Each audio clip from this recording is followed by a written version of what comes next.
Hey everyone, are you visiting London and worried about looking like a tourist when you get here?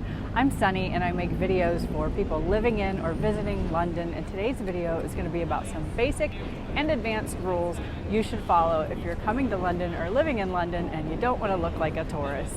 The first rule for London is you don't talk about the rules for London. Just kidding, but at least you don't do it with an American accent claiming don't look like a tourist in London while you're standing next to the London Eye and right in front of Big Ben. Not that you could tell it was Big Ben because it's under construction and people in London know that, but half of Instagram is still posting fake news and showing old photos of Big Ben, but that's where I was. So I thought it looked kind of silly making the video and I decided to come home.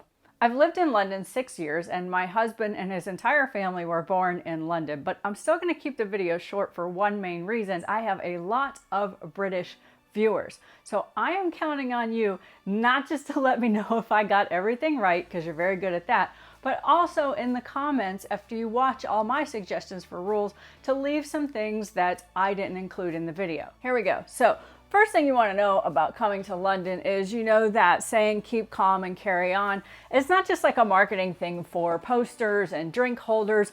It's very true.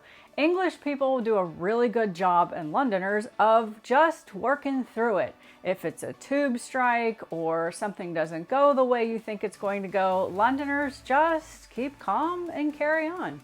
Another rule is don't bring your fake British accent on your trip to London because it's really annoying to people here. If you have a really thick New York accent or a really strong Southern one, you might want to flatten that out a little bit because that's kind of annoying here too. That doesn't mean though that there aren't times where you're going to want to say things in a slightly British way. And there's a difference between faking an accent and speaking to be understood. For example, this is a zebra crossing, but people here say zebra crossing with the accent, so you want to get that right. They say Z for the letter Z, so that's not really speaking with an accent, that's just communicating to people that you get that you're in a different place. Next, make sure you stand and walk in the right place. This is how it works at a zebra crossing. As you're walking up, cars are supposed to stop for you, but it's a very good idea to make eye contact with the driver and then acknowledge them with a little wave as they slow down and then cross the street. As a side note for Americans, if you're confused as to what direction the cars are coming from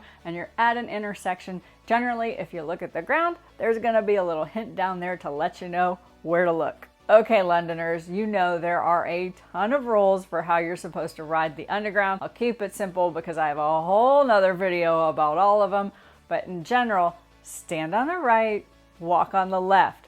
Not like these yahoos I was behind this morning at Waterloo Station. I felt like a proper Londoner behind them because this is what I did. I tapped the railing a little bit, sighed a little bit, and then eventually, when they wouldn't move, I said, sorry.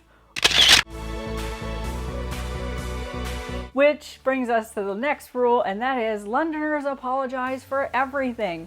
I think that's pretty much a British thing, but again, let me know in the comments. But instead of asking them to move or saying, excuse me, I said, sorry, and then they moved. British people are really polite about everything. For example, if I was on the train and needed to get off and somebody's bag was on the floor, obstructing my ability to do so, I would simply say, sorry, which means move your stuff so I can get out. English people are also very organized and systematic, especially when it comes to forming a queue, or line as we say it. So be very conscious if you're waiting somewhere if there is some type of line that's forming, because all the English people around you will definitely be aware of what's going on and expect you to wait your turn. Londoners also feel that a cup of tea is the resolution for everything.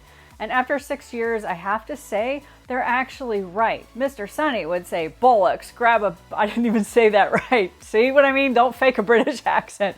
Mr. Sunny would say, no, grab a beer. But you know what? Mr. Sunny's not here. If you'd like to see Mr. Sunny in another video, please indicate that in the comments, and I can't wait to read what my London friends have to add to the video. And if you're interested in getting a weekly email about updates happening in London, I'll leave a link below for how you can subscribe to that.